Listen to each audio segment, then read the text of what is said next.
Hey, so there's a local sport that has been more of a global phenomenon lately. It is called Roofball.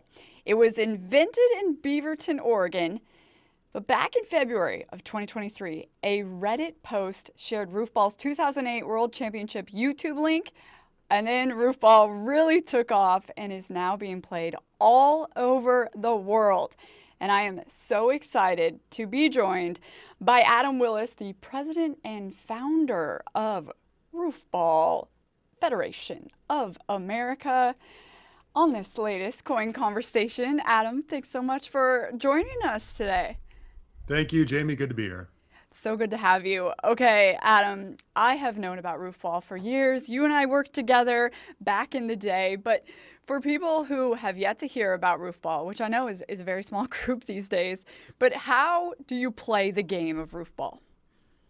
Well, the most simple form is you throw a football at a target on a roof. Originally it was the actual natural gas vent on my mom's roof. That's where we invented the game back in, it's getting scary to say the year now, but 1998, summer of 1998, we were throwing first a rugby ball and then a bunch of footballs up at the natural gas vent. And that's 90% of what you need to know.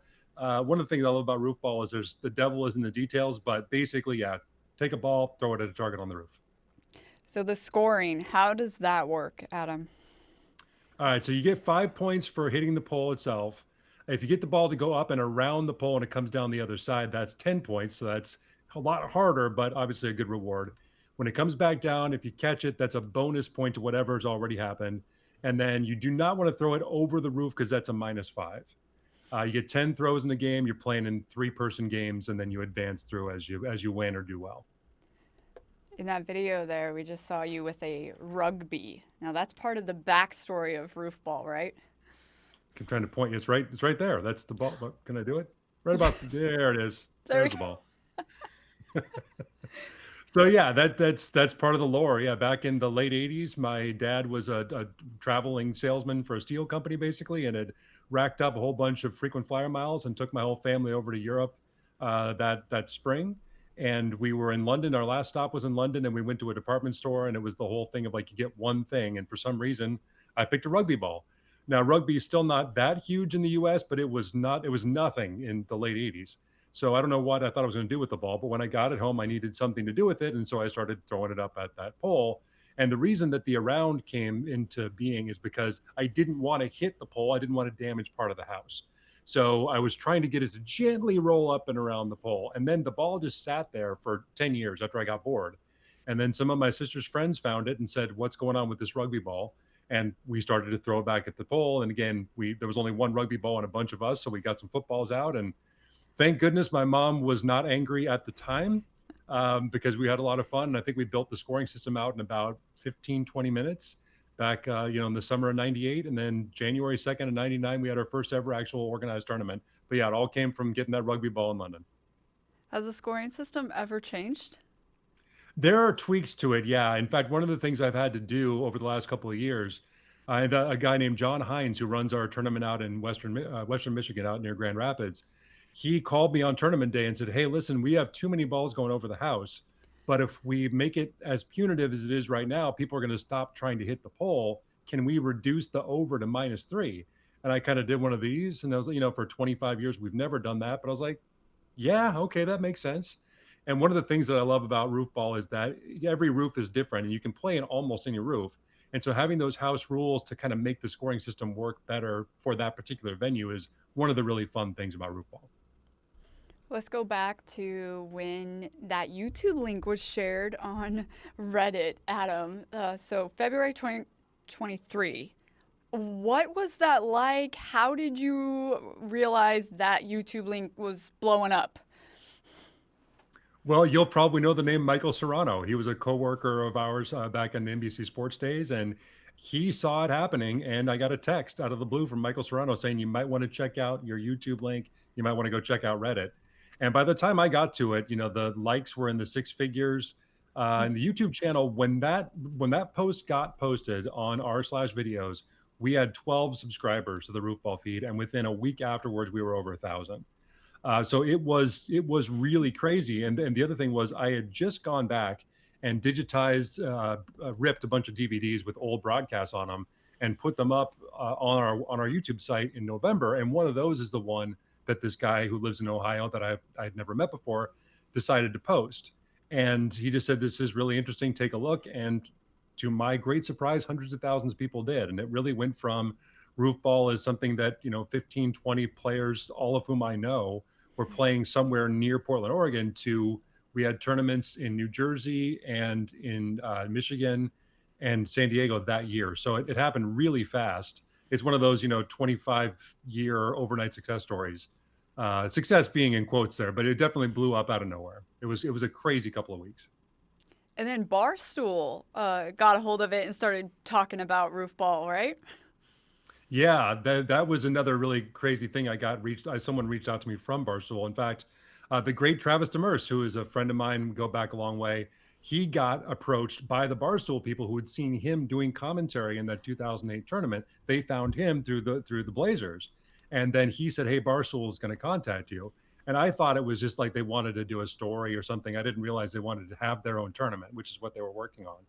And so in June of 2023, Barstool, one of their main podcasts, The Yak, did a live Roofball tournament at a house in New Jersey that I got to go play in, which was really crazy. And, there were talks at the time, they were building a new headquarters in Chicago, and they said they were going to build a Roofball roof, which they didn't do, but they did sponsor the US Open that year. And a few of their people came out and played and did commentary. And that obviously was another big bullhorn, another big moment for Roofball to gain a whole bunch of, hundreds of thousands of new eyeballs, that was really cool.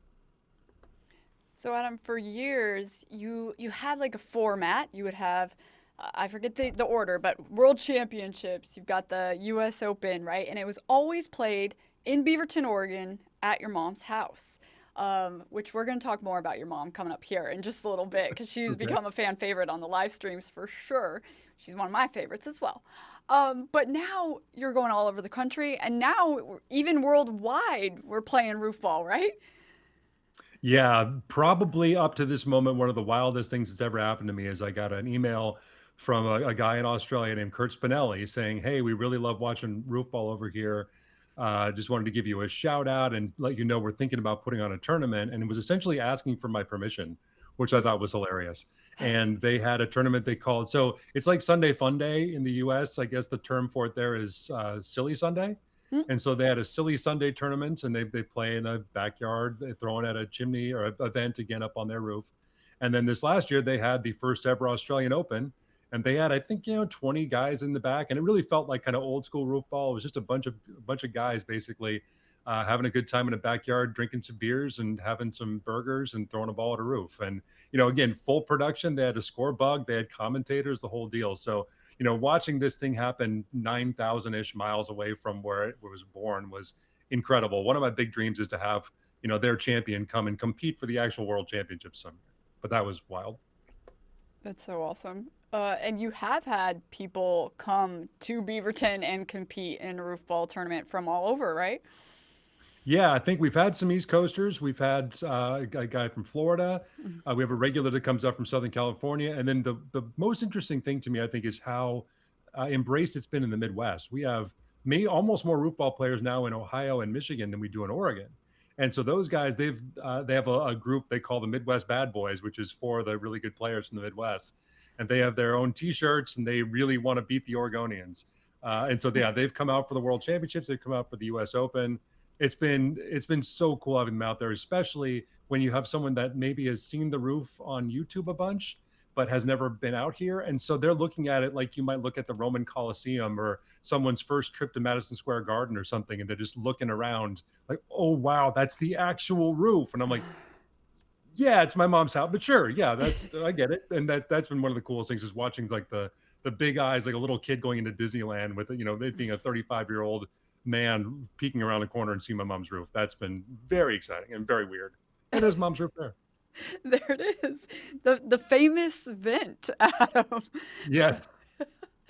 Well, with that, your mom on the live streams obviously is often making you all some food for a Roofball tournament. What has it been like to see the comments and see how much love both your mom and your sister, the wonderful Beth Willis, who often will be the sideline reporter and sing the national anthem. Just what has that been like, having seen them just become so famous? I would say that if anything great came out of RuPaul, if I could wave the magic wand, it would be that Mom and Beth became household names. I see myself ironically as sort of the behind the scenes guy. I often am not, but they're always camera forward, and they've been probably the biggest support system I've had building RuPaul and keeping RuPaul alive for the last 25 years. So yeah, I mean, Mama Willis getting all the love, and Beth, we got featured on the Sklar Brothers podcast, and they talked about Beth about half the time about the fact that, wait, she's singing the anthem. Wait, now she's playing. Wait a minute, now she's doing sidelines. Right. So that's been tremendously fun. But maybe the most fun thing is there was a replica of my mom's roof built out in Ohio, and we've played a few tournaments out there. And to try to make it authentic, Scott Grenstead, who organized that tournament, created a cardboard cutout of my mom that he had standing in front of the roof, famously holding out a tray of deviled eggs, cardboard deviled eggs, so everyone could have one. And that was hilarious because he kept that secret from me until I arrived out there, and there's Mom on the next to the roof, standing with her deviled eggs. So yeah, and Mom and Beth's involvement is awesome, and the fact that they're getting so much love is beyond my dreams. It also feels like roofball tournaments have become more competitive. I mean, you mentioned the guys in the Midwest wanting to beat the Oregonians, the real OGs of roofball. How have you seen the game evolve? Definitely better players. We've talked for a long time, the Oregon OG crew, about if we ever get actual athletes involved, we're done. Or we're just going to be standing on the sidelines watching. Fortunately, we've kept up so far. But yeah, and the cool thing is, it's definitely more competitive. The scores are higher, the margins are narrower. But one thing I'm really happy about is the collegial environment and the friendliness and the sportsmanship hasn't dipped. And I was concerned about that. But even if we have people that haven't met each other, they tend to be very respectful and supportive of each other. You've watched situations where people have like cheered for their competitors beating them because they know the storyline and how important it is for that player in that moment. So yeah, definitely more competitive, but the spirit of Roofball, the friendliness has stayed, which is fantastic. I hope we can keep that going. That is always like the core of roofball. The TV production value has always been so high. Talk to me about when you first started a live stream and or just recording and going on YouTube. YouTube, what was that process like? Yeah, so way back in the day, we started on public access, and we were fortunate enough that our local public access had a mobile production truck that they would rent us for $100. People that have worked in media probably know that that's about 100 times cheaper than it might otherwise be. And so that was a relatively low barrier to entry. And we had a bunch of volunteers who came out and used pretty good cameras. At the time, they weren't, ESPN quality cameras, but they were pretty good. And that gave us a nice low barrier to entry to get on TV, period. And that got us a lot of our early, sort of that first boom in 2008, 2009. A lot of our great players came on because they saw it on TV. The live stream part, once we figured out that we could go on YouTube Live and do it in a relatively high production value way, that obviously changed the game again, because then people can watch all over the world in real time. And I worked for ESPN, I've worked for NBC Sports Northwest, so I have a good production background. And then obviously when you involve people like Travis Demers, who is the Blazers play-by-play guy, one of the best in the country, and my rock John McConnell, who is phenomenal at all things technical and has a great eye for this, who works behind the scenes and puts it all together. And we've worked with some professional camera operators, so we've been able to take something that is ultimately just a bunch of people having a good time in my mom's driveway and make it look like something that you can air on ESPN the Ocho. Yeah, and it was on the Ocho. How did that all come about? A lot of people had commented, "Hey, you need to get on the Ocho. You need to get on the Ocho." And then eventually, a friend of mine who I used to work with at ESPN had said, "Hey, have you ever talked to ESPN about putting it on the Ocho?" And I said, "I would love to do that." And he had a former coworker who was still there at ESPN who was able to connect me to the people who work on the Ocho, and they saw the game and thought, "Yeah, that looks like an Ocho product." And we shot the 2024 Roofball World Championships with the understanding it was going to be on the Ocho, and did a bunch of editing and adding graphics and sent it in. And all of a sudden, August of 2024, there we were on ESPN too. It was maybe the weirdest thing that's happened so far outside of Australia. So with that, Where do you see Roofball going, or what do you hope is the next step in this evolution of Roofball? More, just generally more tournaments, more growth, more places across the country. One of the things that we're running into is that if somebody doesn't have a roof to play on, they're kind of sunk. So I think the bigger that roof ball gets, the more eyeballs it hits, the more likely we'll find people that have a place that you can play. And this year we're adding Oklahoma City. First time we've played down there. Woman's organizing that. She was very excited about it. We are going to be in Jacksonville, Florida, first time in the Southeast, and we are almost there on getting a scheduled date for a tournament in New Jersey. So still modest. We're going from 5 regionals to 8 regionals this year. Try and maybe get to 10. We'll see how things go. And then, the growth has been so organic so far. We're just looking for more people who want to come play. And how do people get involved? You said people reach out to you. How do they find where to follow you or contact you, Adam? Yeah, we're pretty much at RFA Roofball on all of our socials, and you can always DM us. That's one good way. Again, there are people who have just made comments in our YouTube channel and said, "Hey, how do I get involved?" and drop their email addresses there. But the most direct way is roofball.org is our website, and there's a contact us section where you can put in your name, you put in your email address, and a short note about how you want to get involved, and we're off to the races. That's another thing. When you have a live stream, people can comment. There's like a live feed going, and Travis Yeah. Demers will often, talk with those folks. Or I think that's what's so cool too. It's not just the people wanting to host a roofball tournament or play here in Beaverton, right? It's that you've got these fans all over the place as well. Yeah, all around the country, and the most awesome ones are the ones that are talking. That they say they're talking from somewhere internationally. At the World Championships, we had someone from the Netherlands, someone from the Czech Republic that we're watching. And ultimately, what I love about roofball is people enjoying roofball. And so, having the idea that someone's sitting at their computer or on their phone, thousands and thousands, a continent away, an ocean away, watching roofball and having a good time, even if it's tongue in cheek, even if they're kind of in on the joke with us. It's so cool to know that people are enjoying watching us play this silly game. That's something I've thought about is like pickleball has been on the rise. So many people love pickleball. And with roofball, it is like a relaxed sport. You mentioned it's kind of like a funny thing, but it can be a very competitive sport or it can be whatever you want it to be, right? That's what it feels like. Yeah, exactly right. And I think that we're starting to see the birth of some roofball league play. It's sort of like a bowling league as opposed to just individual tournaments. And I think that's where, there's a group of people getting together and throwing a ball up at a roof. It can just be something fun to do. And you're exactly right. Because my thing is, I say our silly game, but in a lot of respects, taking a round leather ball and throwing through a hoop is kind of silly. Like sports are kind of inherently silly. So I don't say it like as a negative or like to diminish Right. roofball. I Mhm. think it's just a fun thing to do. Like what a great way to pass your time. So yeah, you can take it as seriously as you want, or as just having goofing around as you want. And in fact, we see that in some of our tournaments where in the first couple rounds everything's kind of laid back and everyone's just having a good time, and then you get down to the semifinals and beyond, and the chit chat has kind of died down, and everyone's really locking in. So you're exactly right. Roof ball is as serious or as silly as you want it to be. But the roofball enthusiasts out there, what feedback do they give you? Like what are some of the comments they make of why they love roofball so much? That's such a good question. I mean, I think a lot of it just is the relatability to it. We have obviously these are players, they have day jobs. This is not something you can go pro in at this point. So they're just watching people that they can identify with doing something that in a lot of cases they had some version of roof ball that they created, throwing a tennis ball up on the roof or, you know, bouncing other things off the roof and having someone else catch it. Everyone can relate to it in some way.